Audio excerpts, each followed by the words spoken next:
Welcome, Denis Husers.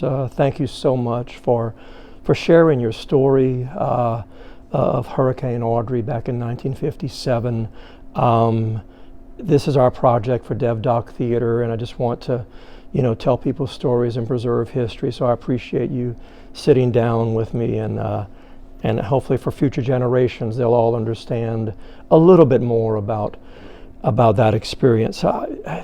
The first question I wanted to ask you, if you can, how old were you? I was 10 years old. This happened? Okay. And could you tell me a little bit about who was in the family? My mom and dad, of course, and sister Jane and a sister Joyce at the time. So there was just 3 children in the family, and the day of the storm, my sister Jane was visiting her grandmother in Benton, Louisiana. Joyce and I were there. Can you tell me something about your parents, something that sticks out in your mind about them? My dad worked for Ohio Petroleum Company, which was Standard Oil of Ohio. They had production in Lower Cameron Parish, Hog Bayou, which was walking distance to the Gulf, and then they had in Grand Chenier, on the east end of Grand Chenier, they had production. My dad was responsible for keeping the oil flowing, so to speak. It was after the rig had been moved off, and he knew exactly how much production each well produced each day, and so that was very important because that's what Ohio got paid on, But I spent a lot of time with him, especially in the summers, going out on the boat where he went. At what age? Probably did you around start? 6 years old, and it was a lot of fun because we would, especially at the Hog Bayou leases, we would walk to the beach, the Gulf of Mexico beach, and those were beaches that nobody really ever went to. So there was a lot of beach combing that we did, and he picked up mahogany on the beach and brought it home and made furniture with it. So he was a craftsman to a certain extent. My dad was a very hardworking man. The oil field, especially in South Louisiana, it's either hot or cold. There's very few days where it's comfortable. But it's all outside work, So I admire him for his work ethic, and he taught me a lot of that. I did work with him when I was a teenager as a roustabout, so but you got a sense of and it kept me in McNeese because I knew I didn't want to do what I was doing in the summers every day. So but Mom and Dad were both raised in the Benton area. My mom, Benton, my dad, Edgerly, and Ohio built 3 houses down there at Grand Chenier. And we were right near the post office, and they provided that housing for the 3 men who worked for Ohio. Speaking of the post office, there was a lady that lived right,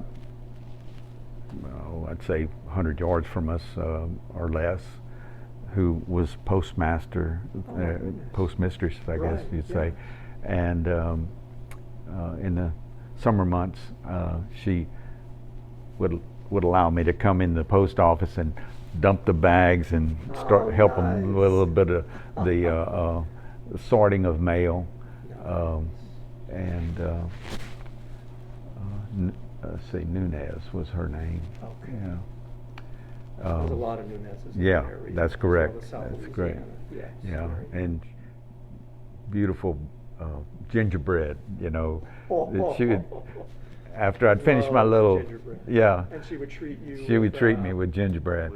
It was sort of like Mayberry down there. Because Did you feel like Opie? I mean, I had a bicycle just like Opie did, my goodness. and I had, the river was walking distance from my house, Mermentau River. Yes. And had a little wharf that I fished from, crabbed, etc. And I had a bunch of, I thought at the time I had a lot of friends. You know, nothing compared to what I would have had in, say, Lake Charles, but I had some good friends, and we played hard, and it was a great experience as a child, you know, and it's a great way to grow up, Yeah. especially outdoors. Right. So many Right. wonderful things that can happen. So yeah, that's wonderful. And what about your mom? What do you remember about? My mom was also a very hardworking person. The house was meticulous all the time, clean. She was a good cook. We had some great meals because we, you know, fish and crabs and It's fresh. everything was fresh. We good. and one of the things that I remember about my childhood is my dad and I would go floundering on the beach of the Mermentau River. He would stick them with a gig, Yeah. put his hand under there, get them out, throw them in a sack. I carried the sack, you know, so, and a lot of times that sack was about as heavy as I was, you know, Yes. but flounder, Mama knew how to prepare it all kind of different ways, and we had wonderful meals, and but she was a great lady, hardworking, and loved her very much. Very much. And you said your sister Joyce was with you all Yes, also. yes. What was her age at the time of Audrey? Her age at the time of Audrey was probably around 4 and a Goodness, half, okay, 5 years old, okay. something like that. And Jan was the other Jane, one? Jane, okay. and she is 3 years younger than me, and So she was about 7. about 7. 6 or That's 7. right. Okay. That's right. All right. Wow. So you had a 4-year-old, you're 10 years old, and Yeah. these incredible parents who Right. obviously know how to live Right. in that area. Right. So Right. that's wonderful. That's wonderful.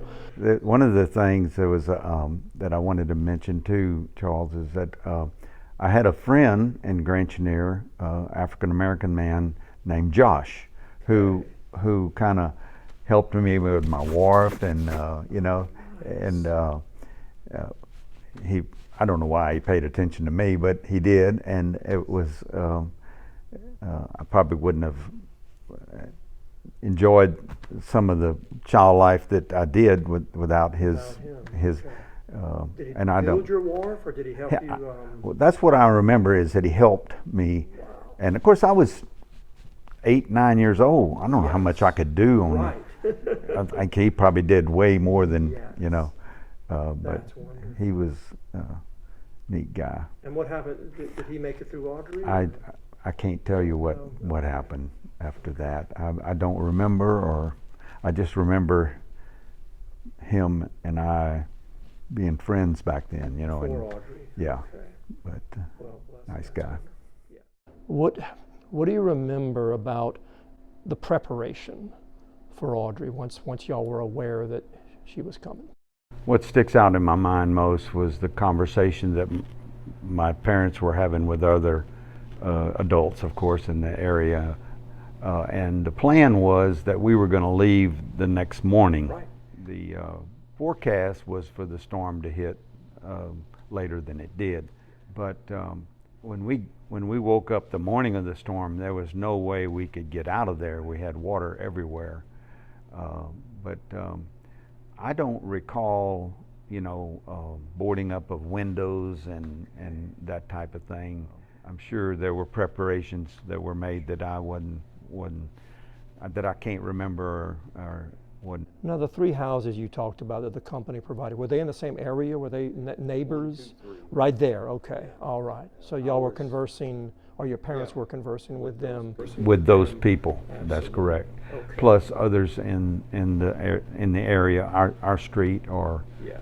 maybe the 3 or 4 streets, either way. How many people would you say, besides the 3 houses that were for the company, how many houses were there in your area, in your neighborhood? Probably 25 to 30. Goodness, Yeah, houses. So houses. Yeah, I mean, I'm say within a mile of our house. absolutely. I want to give people a sense of the population. It wasn't just one or two houses.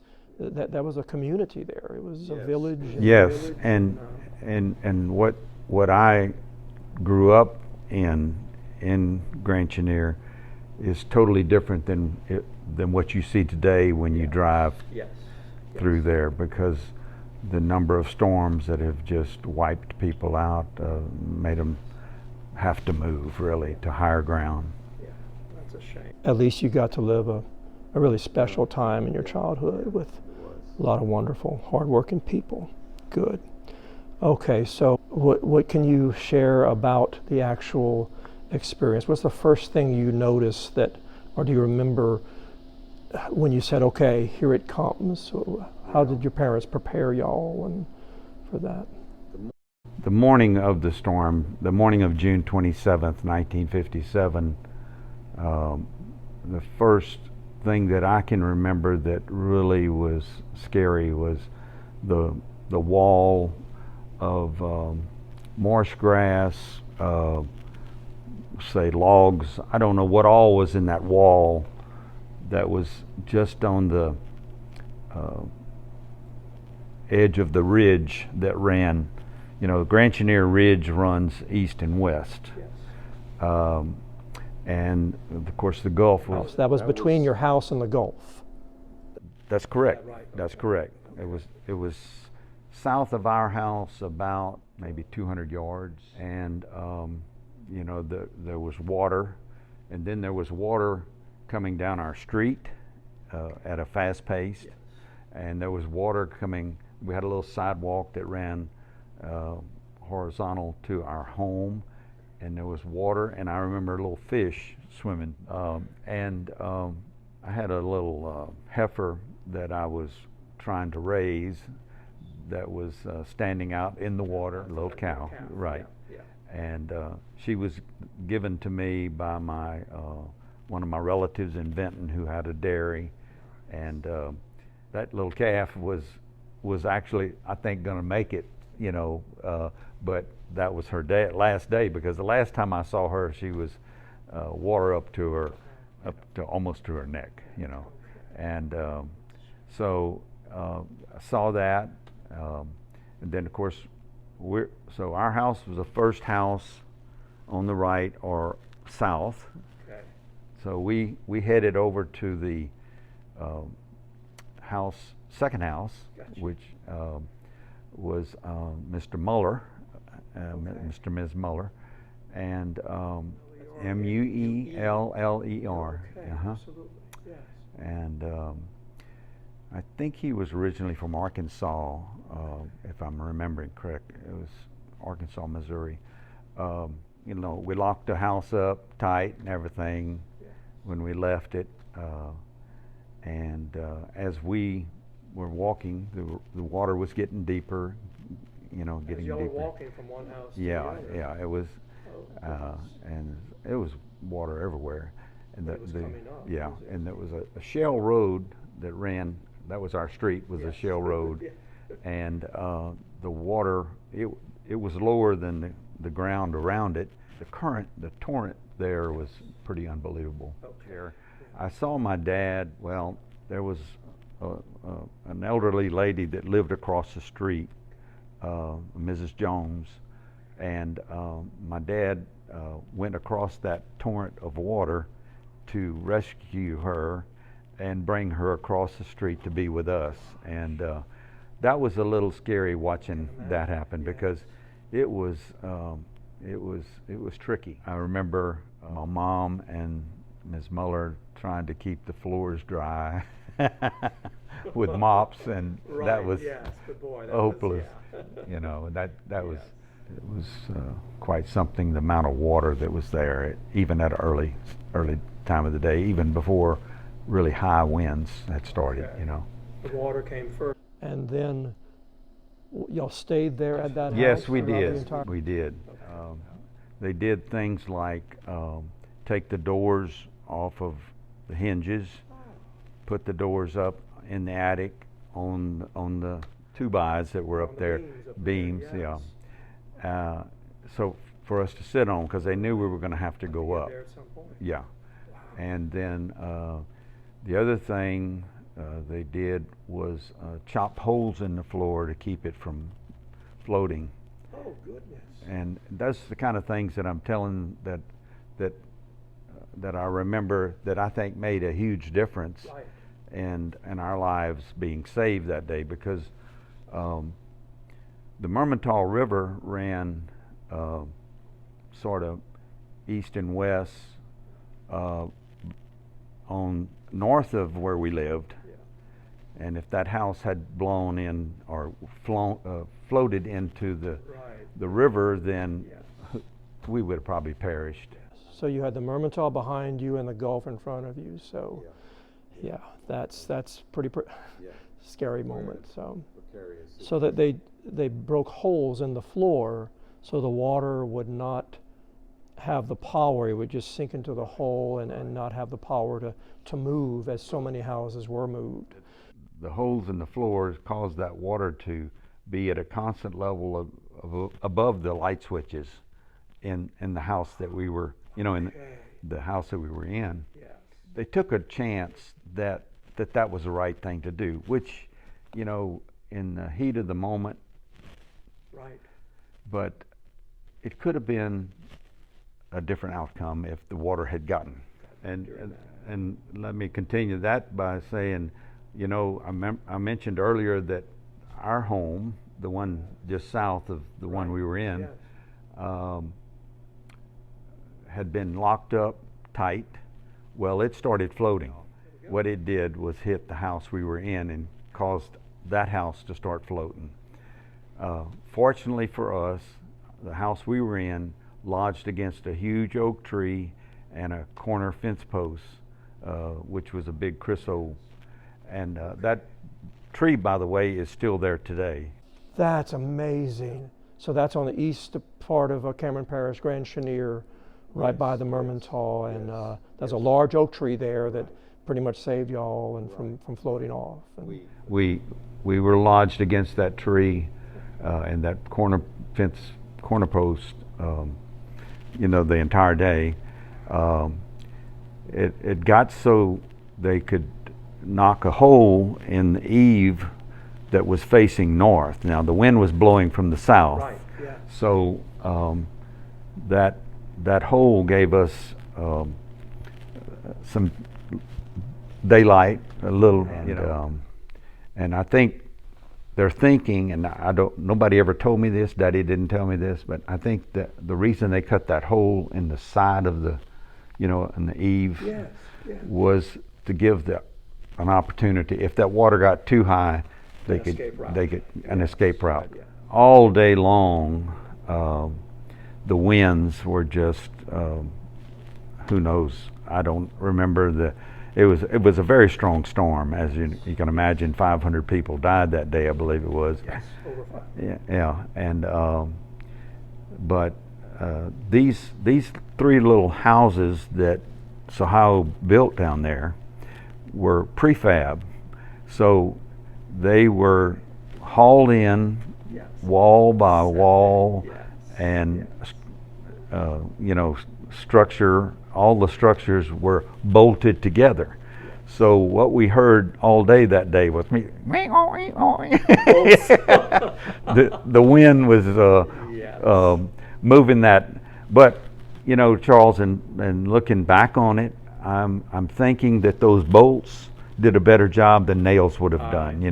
That day. Yes. So we were fortunate, I guess, that we had what we had. And but Charles, there was no doubt.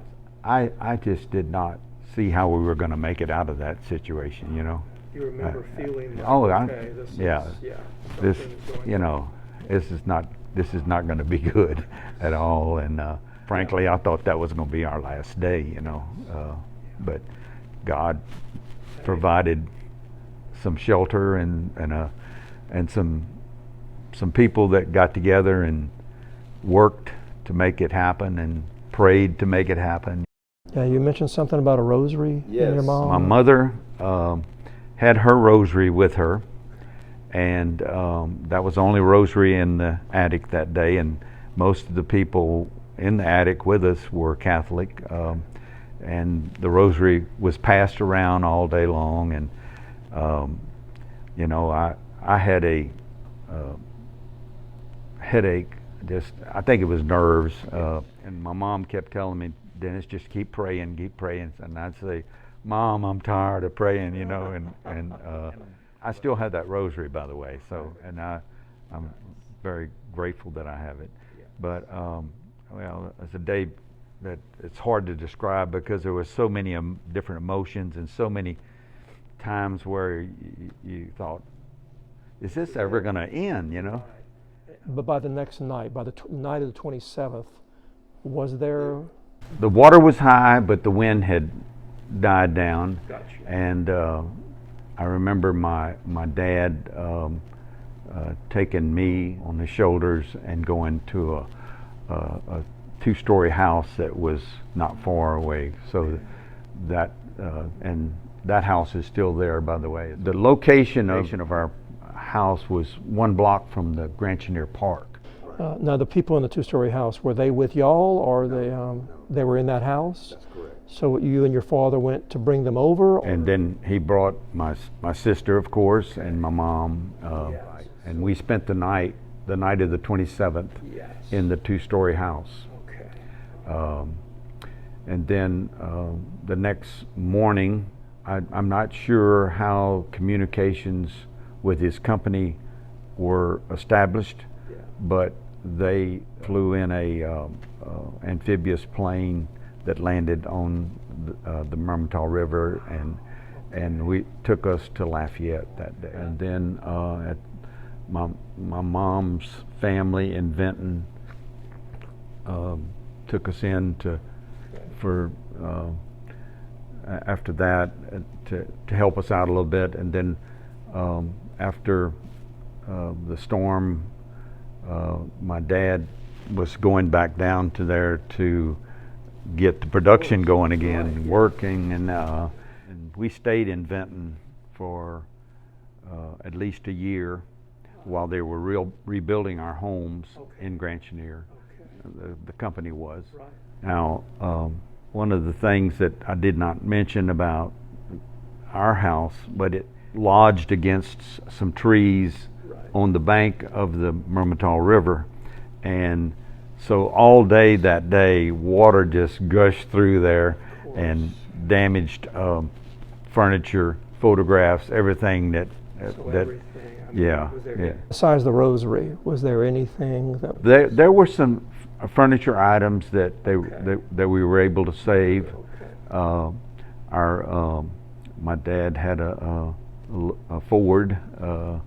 I think it was a '55 Ford, and nice.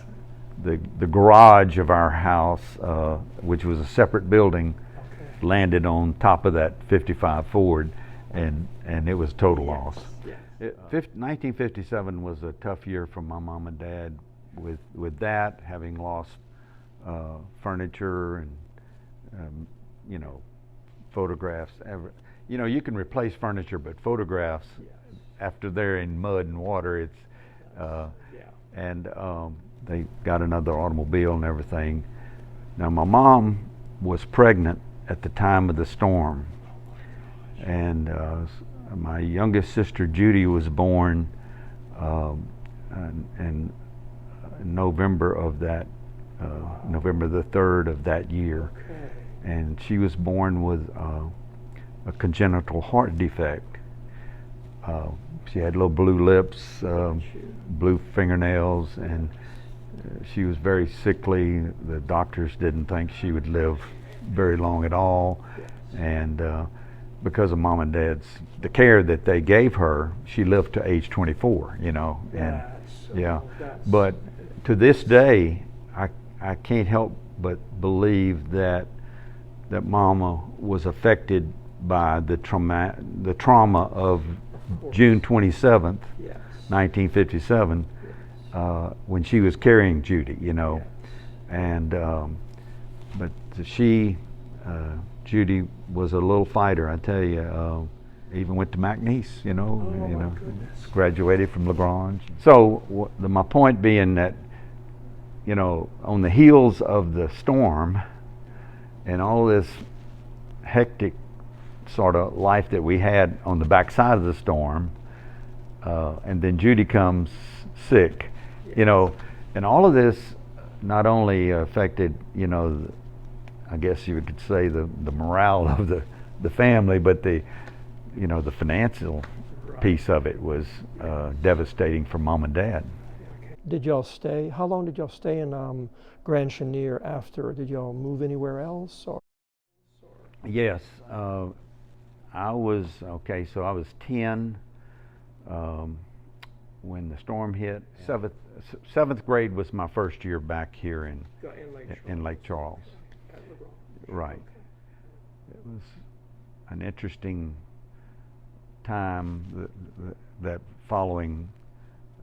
Because life was pretty. Everything. I mean, Yeah, quite a bit. It changed yeah. quite a bit. Oh yeah. Life was pretty simple prior to '57, and then Blessing. we were blessed that everybody made it, and because, you know, one of the things, Charles, that I remember seeing is those bodies, covered bodies. I was going to ask you, where was this? This was in the parking lot, or the I guess maybe in the yard area where the Catholic Church was. Absolutely. There in Grand Chenier. Yes, okay. And so there were, yeah. That was the place where. And my dad did some, you know, recovery of bodies, etc. Okay. After the storm, yes. And I know that was a tough thing for him, you know. Imagine. For anybody. Yes, yes, because some of these bodies were, you know, maybe in the marsh for a long time, or exactly. Floating in some lake or river, you know. Yeah. And water and the heat, and right in the middle of the summer, so you can imagine what that would do. So yeah, that's some strong people back then. I'm just amazed when we, you know, when we've had, you know, pretty strong storms, but nothing to the devastation that Audrey brought to human life. And so, and I'm really I admire the resilience of the people of Cameron Parish. And Calcasieu now, with the number of storms we have had here that affected Lake Charles, and people just keep rebuilding, and they love this part of the world. And I'm not surprised. We came back, and so yeah, that's it's a very special place here, Southwest Louisiana. So I guess now, as you look back on it, could you help us understand how?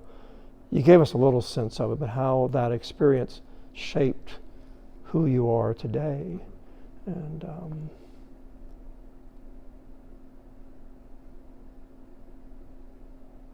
it's okay.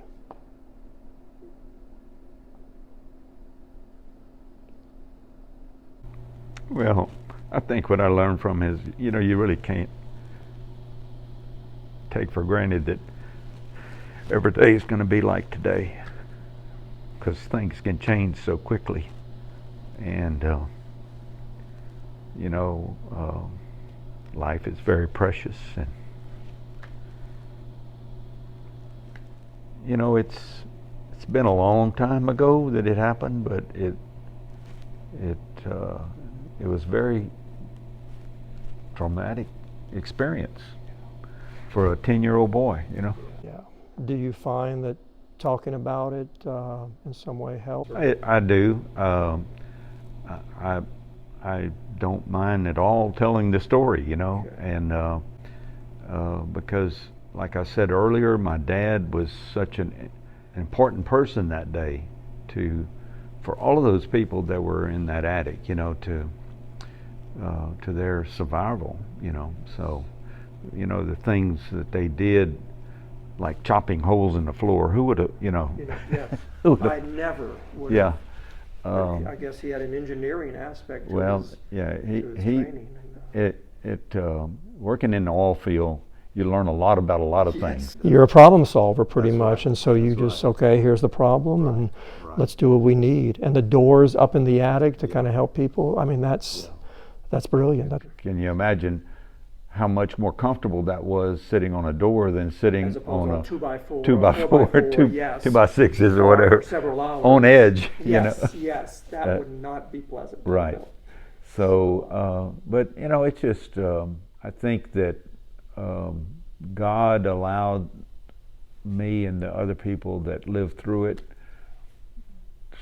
somehow that there was something else He wanted us to do, you know. Yes. And but it could have been us, really. It could have been us, and it would have been. I just can't imagine. Let's say that little house that had come apart. Yes. What that scene would have looked like. Right. If y'all hadn't gone next door. Or When Southwest Petroleum Company rebuilt the houses down there for my dad and the other men to work in, they built them on piling or stilts 10 feet off the ground, which was nice for a kid that wanted to play with trucks and cars and in the sand, because it was always shady and there was a breeze blowing from the south most of the time. But I used to compare, I guess, what happened with Audrey to what could happen to my little trucks and cars and my little army man or whatever. Yes. I'd build a little mound of dirt and have everybody on the top of the little mound, and then I'd get a bucket of water and you reenacted. I'd reenact it. And you know, and it would pretty much do the same thing that it did to Grand Chenier Yes. in the hurricane. So, but I guess what was happening is I was in some way, you know, reliving or trying to figure out how all that happened or whatever. Yeah, working it out in your mind. Yeah, In a that's 10-year-old, right. 11-year-old mind. Then Right, yes. right. Yeah. But And how many people have a large sandbox underneath? How many kids have right, that exactly, underneath their house? exactly, That is so exactly. wonderful. But the company, Southwest Petroleum Company, built some very nice homes for us to go back to, and the company was very, very supportive of my dad, and feel good about that. That helps. I mean, today our forecasting is so much more precise. Yes. Charles, I do not stay. Yes. I- Always evacuate. That's Yes. and I'm very fortunate. I have a daughter that lives in Mobile, and I have a daughter that lives in Houston, and and a son that lives in Baton Rouge. So You got a place no matter. I got If it yeah, comes here, and right, it goes there, they right, come over here. right, and so, right. You know, there are people that have to stay because of their jobs, Yes. law enforcement, Sure. et cetera, et cetera. Yes. But if they say evacuate, It's time. I'm going. I do not want to ever Yeah. go through that That's totally again. understandable. In my job, before I retired, I was the district manager for State Farm Insurance here in Lake Charles. Yes. So Rita happened on my watch, or so to speak, and we went to Mobile, but the next day I was back in Lake Charles, you know, Yeah. and went to work. But I wouldn't be sitting here today talking to you if my dad had put us in the car on June 26th. Yes. That's right. Yes. And- You would, that's the only time where you didn't evacuate, and now you're able to tell the story Right, of right. why you evacuated from now on. You and I know that if we get the right combination of high tide, high storm surge, Yeah. high rain, and high Wasn't there wind, with Delta? you can always come back. Yes. And I think that probably my experience through that storm and thinking about my life since then has certainly, you know, had an effect on my faith of life and my faith walk, and that, you know, I'm very thankful to God Almighty that my mom and dad and my sister and I lived through that thing, you know.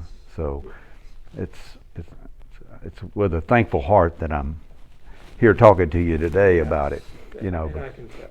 yeah. Yes. Lloyd Husers and Maggie Husers. Thank you. I was fortunate to be, born into that family, Yes. and I don't know how many children get to see their parents in a situation like that, and respond and watch how they respond. Because I ask myself, would I be Right. as strong and have my head on straight enough to make good decisions that would save lives? Yeah. I don't know, but he certainly did. Well, you never know, and I've had instances where people become better than they thought they could be, and so I have a feeling that because they were your parents. Hopefully, That's my thought. yeah. Well, thank you. I appreciate that because, Well, Dennis, thank you so much for sharing this, and Hurricane Audrey, Dennis Husers, 10 years old at the time, and just you've made a wonderful life for yourself afterward, all because of some very special people who helped you and others survive it. So, but is there anything else that you want to? one other thing that I thought I should mention is that Daddy had me tied to him, and my mama had my sister Joyce tied to her for that whole day. I think it was rope, but it might have been the power lines that went through the attic. I don't know what it was, to tell you the truth. But something had you tied. We were tied because I remember that if we hit the water, Yes. no. Yeah. I don't know what the outcome would have been. I don't think it would have been good either way, whether we were tied together or not. So thank you. Thank you very much. You're welcome.